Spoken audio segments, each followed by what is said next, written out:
Hello friends, आज मैं गौरव शर्मा आपके सामने क्लास 10th का बायोलॉजी का लाइव प्रोसेस में मैं पहला पार्ट आपके सामने ले आया हूँ। हम इसको तोड़ के करेंगे। सबसे पहले हम डाइजेशन करेंगे, उसके बाद हम रेस्पिरेशन सिस्टम, फिर ब्लड सर्कुलेशन सिस्टम करेंगे और ये आज हमारा डाइजेशन का पहला पड़ाव है। दोस्तों, डाइजेशन को पढ़ने से पहले हमें ये जानना होगा कि डाइजेशन प्रोसेस क्या होता है। ये आप जो देख रहे हैं ये डायग्राम है, इसमें हमने पूरा ढंग से आपको पूरा दिखाया है। सबसे पहले बकल कैविटी, इसके नाम हमने लिखे नहीं है, बकल कैविटी। डाइजेशन को पढ़ने से पहले हमें ये जानना होगा कि डाइजेशन प्रोसेस क्या होता है। डाइजेशन दोस्तों क्या होता है? डाइजेशन होता है जब हम क्या करते हैं, बड़े बड़े जटिल पदार्थ को छोटे छोटे पदार्थ में जब हम तोड़ते हैं, उस प्रक्रिया को क्या कहते हैं? डाइजेशन।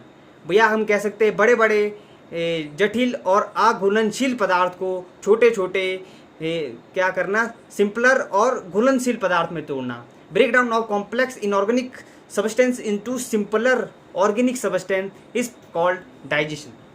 हम इसी के बारे में यहाँ पर पूरे डीप में अध्ययन करेंगे।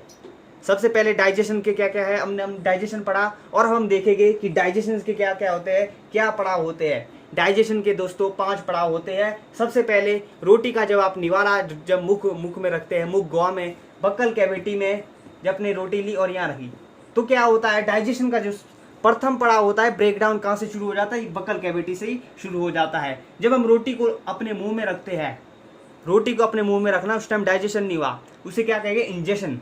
पहला पड़ाव क्या होगा? इंजेशन। रोटी ली और यहाँ रखी तो इंजेशन। अब सेकंड पड़ाव जो होता है डाइजेशन। डाइजेशन होगा जब रोटी आपने ली और चबाने शुरू कर दी।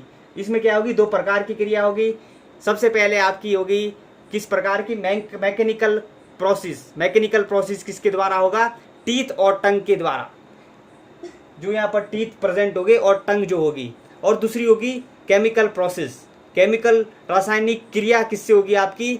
जो आपके यहाँ पर केमिकल्स प्रेजेंट है, जैसे आपके यहाँ पर टाइलिन और लाइसोजाइम, जो एंजाइम्स जो प्रेजेंट है, उसकी उपस्थिति के कारण क्या होगी? जो ये केमिकल रिएक्शन है वो होगी। सबसे पहले डाइजेशन के क्या है? 5 पड़ाव है। पहला पड़ाव होता है इंजेशन, फिर डाइजेशन शुरू हो जाता है। फिर जो तीसरा पड़ाव है, तीसरा होता है एब्जॉर्प्शन। जो आपने खाना खाया उसको क्या होना? एनर्जी के फॉर्म में मिलना।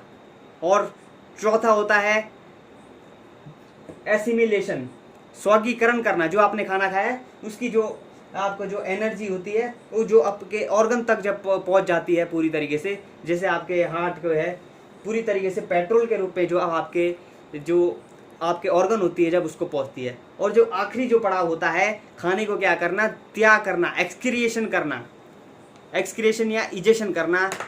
ये सब 5 पड़ाव है आपके डाइजेशन के। सबसे पहले डाइजेशन पढ़ा हमने, डाइजेशन की परिभाषा पढ़ी, और फिर इसके बाद हमने क्या पढ़ा? इसके 5 पड़ाव, इंजेशन, डाइजेशन, एब्जॉर्प्शन, एसिमिलेशन और इजेशन। अब दोस्तों हम देखेंगे कि जो हमारा जो डाइजेशन है किस किस मतलब कौन कौन से इसके जो ऑर्गन्स है। एलिमेंट्री कैनाल क्या होती है, इसमें मतलब कौन कौन से आपके पड़ाव है एलिमेंट्री कैनाल में। एलिमेंट्री कैनाल दोस्तों एक क्या है? एक कैनाल है, या कह सकते हैं एक आप पाइप टाइप से कहेंगे। ये कहाँ से स्टार्ट होती है? ये होती है आपकी बक्कल कैविटी से। बक्कल कैविटी से लेकर जो आपकी ये एनस है, गुद्दा, इसे हिंदी में कहेंगे एनस गुद्दा। ये जो आपकी 8 से 10 मीटर की जो ये पूरी जो आपका ये जो लाइन है, बक्कल कैविटी से लेकर ये पाइप कहेंगे जो एनस तक है, ये क्या है आपका? ये एलिमेंट्री कैनाल है। आर नली एलिमेंट्री कैनाल।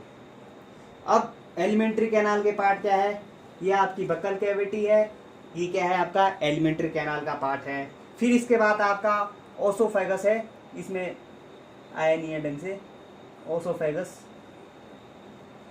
ओसोफेगस, ग्रासिका। फिर आपका फेरिंग्स होता है, जो नाक और जो फूड पाइप और नसल कैविटी के बीच का जो कॉमन पाथ होता है, वो क्या होता है? वो होता है आपका फेरिंग्स। फेरिंग्स होगा, जो यहाँ पे देख रहे हैं फेरिंग्स, ओसोफेगस से बात आता है फेरिंग्स।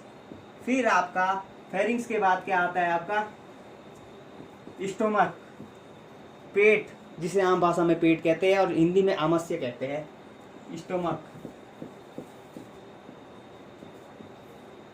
फिर देखिए ये आपका क्या हो गया, स्टोमच के बाद क्या शुरू हो गया, स्मॉल इंटेस्टाइन शुरू हो गई। स्मॉल इंटेस्टाइन आपका शुरू हो गई, ये देख रहे हैं स्मॉल इंटेस्टाइन। फिर ये आपकी कौन सी है स्मॉल इंटेस्टाइन के बाद, आपकी लार्ज इंटेस्टाइन। ओके, ये आपकी स्मॉल इंटेस्टाइन है। फिर ये लार्ज इंटेस्टाइन, ये जो देख रहे हैं आप, ये वाला ये लार्ज इंटेस्टाइन है। एक बार मैं शॉर्ट में लिख लेता हूँ, स्मॉल इंटेस्टाइन ऐसा ही, और large intestine, large intestine. Small intestine को स्मॉल इंटेस्टाइन क्यों कहते हैं, जबकि साइज में बड़ी है 6 सेंटीमीटर है, जबकि लार्ज इंटेस्टाइन क्या है 1.5 सेंटीमीटर। क्योंकि जो लार्ज इंटेस्टाइन उसकी क्या है, जो विड्थ होती है, जो चौड़ाई होती है वो ज़्यादा होती है, इसलिए क्या कहते हैं लार्ज इंटेस्टाइन को लार्ज इंटेस्टाइन कहते हैं। देख रहे हैं आप, जो चौड़ाई है इसकी ज़्यादा है, जो स्मॉल इंटेस्टाइन की उसकी कम है, इसलिए से क्या कहते हैं लार्ज इंटेस्टाइन कहते हैं। और जो अब देखेंगे हम इसके बारे में कि सबसे पहले जो हमने बोला था आपको, ये सारे क्या है एलिमेंट्री कैनाल के पड़ाव है, मतलब एलिमेंट्री कैनाल के पार्ट कौन कौन से हैं। सबसे पहले बकल कैविटी, फिर ओसोफेगस, फेरिंग्स, और जो स्टोमच और स्मॉल इंटेस्टाइन, लार्ज इंटेस्टाइन। आपने ये जो देखा, ये जो देख रहे हैं आप पत्ती के आकार का जो आप देख रहे हैं पेनक्रियाज होता है, ये क्या है डाइजेशन का पार्ट है या नहीं है दोस्तों? ये डाइजेशन का पार्ट नहीं है, ये डाइजेशन का पार्ट नहीं, अग्नाशय कहते हैं इसे। और जो आप ये देख रहे हैं ओसोफेगस और फेरिंग्स, इसमें इसके ऊपर आपने एक पॉइंट याद रखना है कि यहाँ पर कोई भी जो पाचन क्रिया है वो संपन्न नहीं होती है। जो आप ओसोफेगस और फेरिंग्स देख रहे हैं, ग्रासिका और ग्रसनी में, यहाँ पर किसी भी प्रकार का पाचन संभव नहीं। और अब हम शुरू करते हैं शुरू से ही कि हमने सबसे पहले हमने एलिमेंट्री कैनाल पढ़ दिया। अब हम देखेंगे कि जो 2 प्रकार की जो क्रिया होती है हमारी बकल कैविटी में, वो कौन कौन सी क्रियाएं होती है। सबसे पहले क्रियाएं कौन सी है आपकी, सबसे पहले मैकेनिकल रिएक्शन हमने बताया था टीथ और टंग, जीवा और दांत से होती है, टीथ और टंग से। और अब टीथ को हमने देखना पड़ेगा, टीथ के बारे में। दोस्तों टीथ हमारे क्या होते हैं, 4 प्रकार के टीथ होते हैं। सबसे पहले आपका इंसाइजर जो शुरू में होते हैं, जो देखिए आप ये वाले जो शुरू के 2 दांत है, ये इंसाइजर है। फिर इसके बाद क्या है कैनाइन। इंसाइजर का काम क्या होता है, इंसाइजर का काम होता है काटने का।